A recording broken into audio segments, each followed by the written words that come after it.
Hello dear student, how are you. आप सब लोगों को रक्षाबंधन की बहुत बहुत शुभकामनाएं। मेरे इस ऑनलाइन क्लासेस में आप लोगों का एक बार फिर से स्वागत है। और आज हम हमारी इस 5 किंगडम क्लासिफिकेशन की सीरीज़ में next kingdom means third kingdom पढ़ने जा रहे हैं, फंजाई। इसके पहले हम लोगों ने 2 किंगडम कंप्लीट कर लिए, किंगडम मोनेरा और किंगडम प्रोटिस्टा। ये 5 किंगडम किसने दिया हुआ है? ये 5 किंगडम ऑफ क्लासिफिकेशन दिया हुआ है R.H. विटेकर का। तो आज उसी में हम इसका तीसरा वाला पार्ट, थर्ड पार्ट फंजाई पढ़ेंगे, मीन्स किंगडम फंजाई। फंगस आपको पता है कि हम अपने चारों तरफ हर जगह, आप देखिए जब रेनी सीज़न होता है तो आपके घरों में वॉल के ऊपर यदि नमी आ जाती है तो उस नमी वाले प्लेस पर भी वाइट स्पॉट्स, ब्लैक स्पॉट्स आ जाते हैं। तो ये क्या होता है? ये फंगस है। इसी तरह से आप लोगों ने देखा है ब्रेड, जब हम ब्रेड देखते हैं उसको हम बहुत दिनों तक बाहर रखते हैं तो 3 से 4 दिन के बाद में हम देखते हैं उसके ऊपर वाइट और ब्राउन कलर का हमें स्पॉट्स दिखाई देने लगते हैं। तो वो स्पॉट्स क्या होते हैं? वो स्पॉट्स भी फंगस है। उसी तरह से आपने देखा होगा रोटियों के ऊपर भी कभी कभी फंगस लग जाती है ना। तो ये जो है वो फंगस होती है। अब फंगस जो होती है इसका एक कैरेक्टर क्या है कि ये हेट्रोट्रॉप्स है ना, हेट्रोट्रॉपिक होती है। क्यों होती है हेट्रोट्रॉपिक? क्योंकि आपको पता है कि इसके पास में क्लोरोफिल प्रेजेंट नहीं होता है, ठीक है। इनमें डाइवर्सिटी होती है। डाइवर्सिटी मीन्स बहुत सारा डिफरेंट टाइप्स की इनमें मॉर्फोलॉजी। अच्छा, आपने क्या एक ही प्रकार का फंगस देखा है क्या, वाइट कलर का या ब्लैक? आपने बहुत तरह के फंगस देखे। हम जब देखते हैं कि कभी कभी प्लांट में लीफ के ऊपर भी स्पॉट्स आ जाते हैं, किसी पे वाइट स्पॉट आते हैं, किसी पे ब्लैक स्पॉट आते हैं, है ना। जब हम लोगों के बॉडी में भी फंगस, यदि हमारे बॉडी पे फंगस इन्फेक्ट करता है तो आपने देखा है दाद बन जाता है ना, हम जिसको बोलते हैं दाद, खुजली जो होती है वो। तो इनकी मॉर्फोलॉजी में बहुत ज़्यादा डिफरेंस होता है, डाइवर्सिटी है। इनके हैबिट में भी बहुत डाइवर्सिटी है। ये मॉस एरिया में भी रहते हैं, एयर प्लेस पे भी रहते हैं, ये वाटर में भी रहते हैं, है ना। यानी कहीं पे भी, हर प्लेस पे आपको ये दिखाई देंगे। तो इसमें बहुत ज़्यादा डाइवर्सिटी होती है। किसके बेस पे? मॉर्फोलॉजी और हैबिट के बेस पे। आपसे यदि एग्जाम में ऑब्जेक्टिव में पूछा जाता है कि फंगस में डाइवर्सिटी किसके बेस पे है, तो आपको लगाना है उसकी मॉर्फोलॉजी और हैबिट के बेस पे। अब ये देखिए, मैंने आपको अभी बताया कि जो ब्रेड होती है उस पर भी फंगस होता है। रोटेन फ्रूट्स होते हैं जो ख़राब हो जाते हैं, सड़ गल जाते हैं, उसमें भी आपने देखा होगा कि फंगस लग जाता है। अब कुछ मशरूम्स यानी कुछ ऐसे फंगस होते हैं जो इडेबल होते हैं, जिसको हम खाते भी हैं। जैसे आपने मशरूम का नाम सुना है, तो मशरूम एक क्या है? मशरूम एक फंगस है। लेकिन इसमें भी इडेबल और नॉन इडेबल 2 प्रकार के मशरूम होते हैं, मीन्स 2 प्रकार के फंगस होते हैं। तो हमें हमेशा जो मार्केट में अवेलेबल होते हैं, जो बेकरी शॉप्स होती है उस पे जो अवेलेबल होते हैं वही मशरूम खाने चाहिए, क्योंकि कुछ मशरूम ऐसे होते हैं जो नॉन इडेबल होते हैं।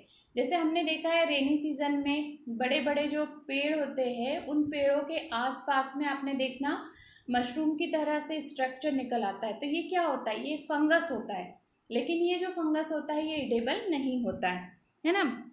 अब इसके बाद में आपने एक मस्टर्ड लीफ का एग्जाम्पल देखा होगा कि वाइट स्पॉट्स आ जाते हैं मस्टर्ड लीव्स पे। तो ये किसकी वजह से होते हैं? ये भी फंगस के। तो ये इसकी हैबिट कैसी हो गई, मतलब इसका न्यूट्रिशन जो हैबिट न्यूट्रिशन है वो कैसा हो गया? वो पैरासाइट हो गया। क्योंकि अब ये क्या कर रहा है, किसी दूसरे की बॉडी पर अपने फूड के लिए प्रेजेंट है वहाँ पर। जैसे मस्टर्ड का प्लांट है ना, तो मस्टर्ड के प्लांट पे यदि ये प्रेजेंट है तो ये क्या कर रहा है, जो मस्टर्ड प्लांट है उससे अपने फूड को ले रहा है। तो इसका अब नेचर कैसा हो गया? अब ये पैरासाइट हो गया, है ना। अब आपने देखा था, मैंने आपको स्टार्टिंग में भी बताया था, आपने अपनी बुक्स में भी पढ़ा है कि R.H. विटेकर ने जब क्लासिफिकेशन किया था तो उसने 2 किंगडम जो थे, मोनेरा और प्रोटिस्टा, उसमें कैसे एनिमल्स रखे थे? वो केवल कैसे थे? यूनिसेलुलर। लेकिन फंजाई से लेकर एनिमीलिया तक के जो एनिमल्स है, जो क्लासिफिकेशन किया था, वो कैसे थे? मल्टी सेलुलर थे। तो इसका मतलब ये हुआ कि फंजाई भी जो है वो कैसा है? मल्टी सेलुलर है। लेकिन इसमें एक अपवाद है ना।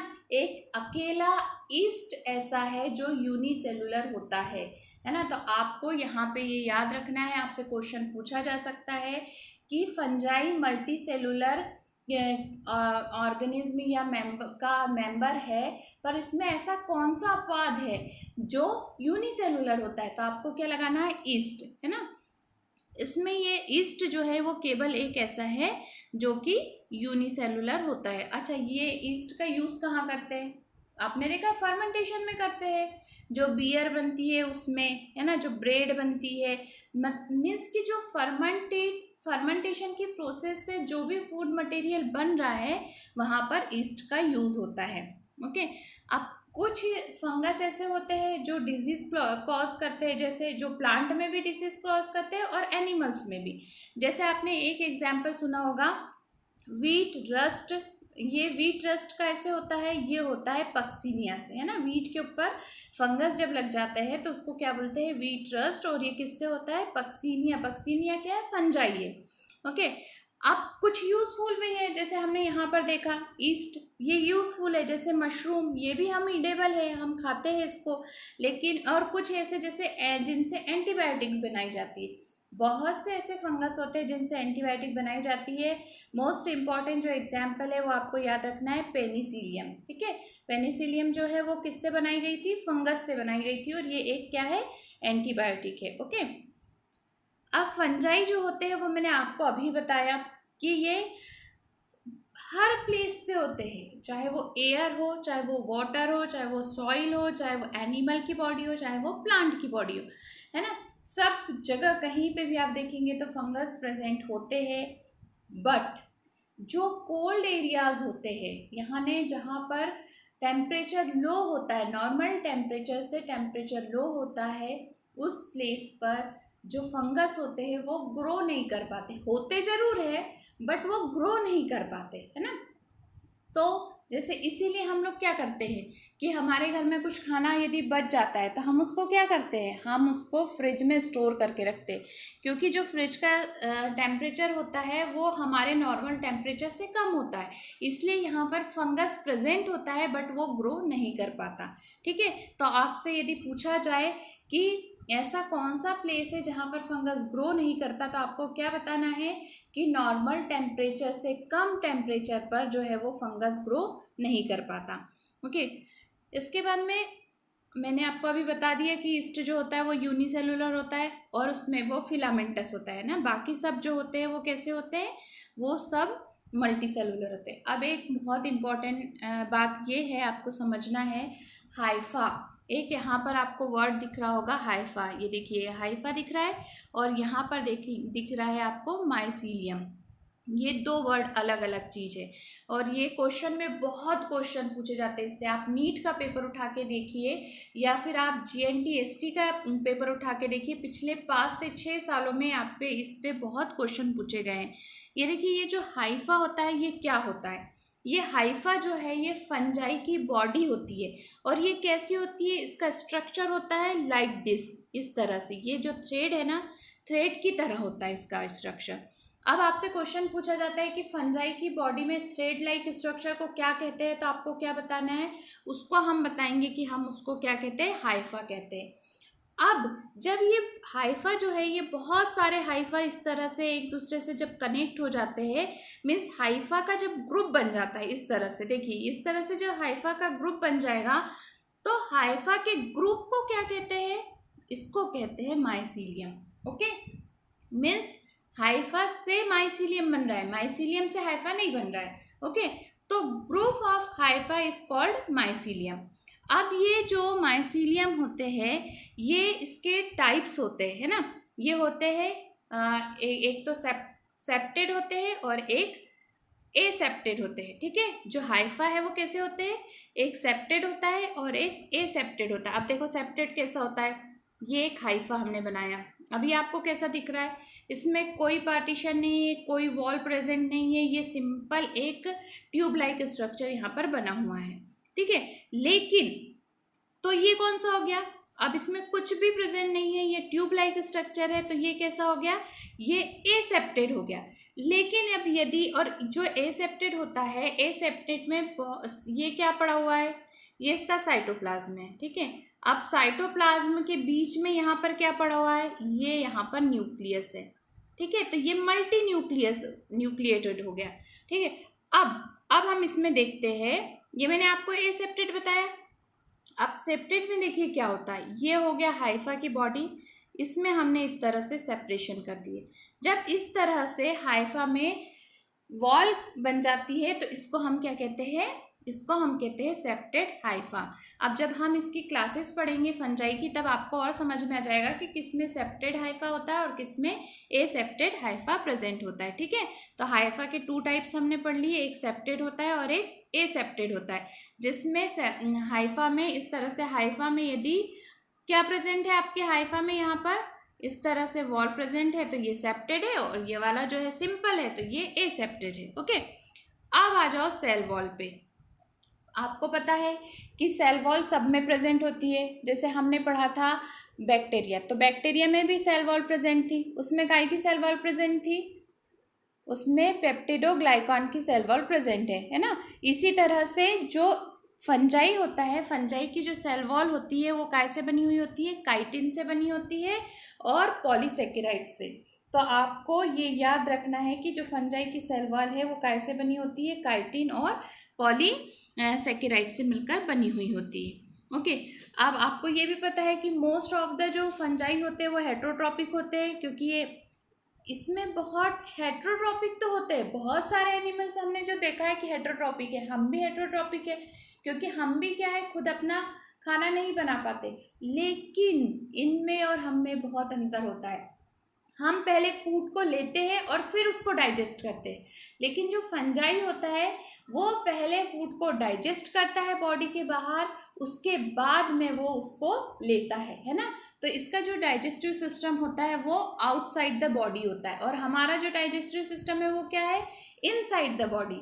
तो अब जब इसका digestive system outside the body है तो मीन्स आपको ऐसा लग रहा होगा कि इसका डाइजेस्टिव सिस्टम हवा में लटका होता है, तो ऐसा नहीं होता। ये क्या करता है, ये अपने बॉडी से डाइजेस्टिव एंजाइम को सिक्रीट करता है और अपने आसपास जो फूड मटेरियल होता है उसको डाइजेस्ट कर देता है। जैसे आपको मैं यहाँ पर बताऊँ, यदि ये यहाँ पर फंगस है, ठीक है, ये फंगस है, ये फंगस के साइड में यहाँ पर फूड मटेरियल पड़ा हुआ है। अब ये सॉल्युबल नहीं है ना, ये अभी कैसा है, हार्ड पार्ट में प्रेजेंट है। अब ये क्या करेगा, अपनी बॉडी से यहाँ पर एंजाइम का सिक्रेशन करेगा और इसको क्या करेगा, ये जो यहाँ पर फूड पार्ट रखा हुआ है इसको छोटे छोटे छोटे छोटे पार्टिकल्स में कन्वर्ट कर लेगा, है ना। तो ये ऑर्गेनिक सॉल्युबल ऑर्गेनिक मटेरियल बना लेगा। अब ये जो सॉल्युबल ऑर्गेनिक मटेरियल है ये इसकी स्किन, इसकी जो बॉडी की आउटर कवरिंग है उसके थ्रू एब्जॉर्व कर लिया जाएगा। ठीक है, तो इसमें जो डाइजेस्टिव सिस्टम यानी हेट्रोट्रॉपिक तो है, बट कैसा करता है, ये सॉल्युबल फूड को लेता है, मैंने मीन्स कि पहले फूड को डाइजेस्ट करता है और फिर उसको एब्जॉर्व करता है। और हम क्या करते हैं, पहले हम फूड को लेते हैं और उसके बाद में हम इसको डाइजेस्ट करते हैं। अब ये एनिमल और किसके ऊपर, प्लांट्स के ऊपर भी पैरासाइट होता है। अब इसके बाद में एक बहुत इंपॉर्टेंट चीज़ है कि ये सिम्बायोटिक रिलेशनशिप शो करता है, मतलब ये अपने खुद को भी फायदा पहुंचाता है और सामने वाले को, है ना। तो जैसे लाइकेन जो एल्गा है उसके साथ में जब ये सिम्बायोटिक रिलेशनशिप करता है तो क्या बनाता है, लाइकेन बनाता है। और यदि ये हायर प्लांट के रूट्स के साथ में करता है तो ये क्या बनाता है, माइकोराइजा बनाता है। ठीक है, अब इसमें हम देखते हैं कि रिप्रोडक्शन कैसे होता है। तो हमने पढ़ा है कि रिप्रोडक्शन के 3 टाइप्स होते हैं, एक होता है वेजिटेटिव रिप्रोडक्शन, एक होता है एसेक्सुअल रिप्रोडक्शन और एक होता है सेक्सुअल रिप्रोडक्शन। तो यदि इसमें वेजिटेटिव रिप्रोडक्शन होता है तो किसके थ्रू होगा, फ्रेगमेंट्स के थ्रू होगा, फ्यूजन के थ्रू होगा और बडिंग के थ्रू होगा। यदि इसमें एसेक्सुअल रिप्रोडक्शन होता है तो इसके लिए इसमें स्पेशल स्पोर्स प्रेजेंट होते हैं, और इनको क्या बोलते हैं, या तो हम इसको कोनिडिया बोलते हैं या स्पोरोएंजियो स्पोर बोलते हैं या जू स्पोर्स बोलते हैं। ठीक है, तो ये हो गया वेजिटेटिव और ये हो गया एसेक्सुअल। अब हम देखते हैं सेक्सुअल रिप्रोडक्शन कैसे होता है। तो जो सेक्सुअल रिप्रोडक्शन होता है इसमें 3 टाइप्स के oospores, एस्कोस्पोर्स और बेसिडियोस्पोर ये पार्टिसिपेट करते हैं, और इनका जो रिप्रोडक्शन साइकिल चलता है वो साइकिल 3 स्टेप्स में कंप्लीट होता है। पहले होती है प्लाज्मोगेमी, फिर होती है कैरियोगेमी और फिर होता है मियोसिस। अब आपको देखो, प्लाज्मोगेमी मतलब साइटोप्लाज्म का फ्यूज़न, अब ये बनी है, मान लो ये यहाँ पर मैंने आपको बना के बताया, ये हो गई हमारी फीमेल की बॉडी और ये हो गया मेल की बॉडी, ठीक है। अब यहाँ पे ये साइटोप्लाज्म प्रेजेंट है और ये साइटोप्लाज्म, अब जब इन दोनों का फ्यूज़न होता है तो क्या होगा, वो उसको हम बोलेंगे प्लाज्मोगेमी, ठीक है। अब इसके बाद में नेक्स्ट होता है कैरियोगेमी। कैरियो मीन्स क्या होता है, न्यूक्लियस। जब ये एक है, ये हो गई फीमेल की बॉडी और ये हो गई मेल की बॉडी, ठीक है। अब यहाँ पर प्रेजेंट है इस तरह से न्यूक्लियस, इसकी बॉडी में भी है फीमेल के और ये मेल की बॉडी में भी है। जब इनका फ्यूज़न होता है तो वो कहलाता है कैरियोगेमी। अब मियोसिस क्या होता है, मियोसिस का मतलब होता है जब दो स्पोर्स, कौन से स्पोर्स, एक मेल स्पोर हो गया और एक फीमेल स्पोर हो गया, ये मान लो फीमेल का है और ये मेल का है, अब इनके बीच में फ्यूज़न हो गया तो इस और फ्यूज़न से यहाँ पर क्या बन गया, एक जायगोट बन गया। तो ये जो प्रोसेस है इसको हम क्या कहते हैं, मियोसिस एंड जायगोट, ओके। अब कभी कभी क्या होता है कि इसमें haploid cells, haploid means N, single, okay.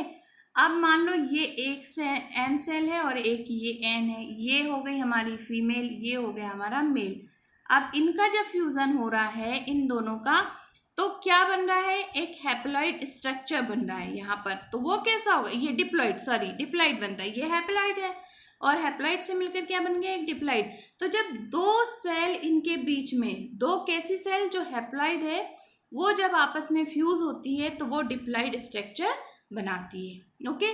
तो ये हमने अपने इस वीडियो में देखा किसके बारे में, फंजाई। ये मॉर्फोलॉजी के बेस पर इनमें बहुत ज़्यादा डाइवर्सिटी, हैबिट और मॉर्फोलॉजी के बीच जो इनकी मॉर्फोलॉजी है उसके बेस में बहुत ज़्यादा इनमें क्या होता है, डाइवर्सिटी होती है, ओके। ईस्ट एक ऐसा फंगस है जो यूनिसेलुलर है, बाकी पूरे इसके जो मेंबर्स होते हैं वो कैसे होते हैं, मल्टी सेलुलर होते हैं। तो आज हम अपना ये चैप्टर यहाँ पर ही कंप्लीट करते हैं। इसके नेक्स्ट वीडियो में हम इसकी क्लासेस पढ़ेंगे। हमने एल्गल को 4 क्लासेस में डिवाइड किया है, हम इसके डिफ्रेंशिएट करके पढ़ेंगे और इसके साथ में हम उसमें किस तरह के सेप्टा, जैसे हाइपा कैसा होता है, उसमें सेप्टेड होता है, सेप्टेड होता है ना, उनकी बॉडी कैसी होती है, तो ये हम सब आप नेक्स्ट वाले वीडियो में पढ़ेंगे। इस वीडियो को देखने के लिए thank you for watching, subscribe my channel, please press bell icon and share and like. Thank you. Have a nice day.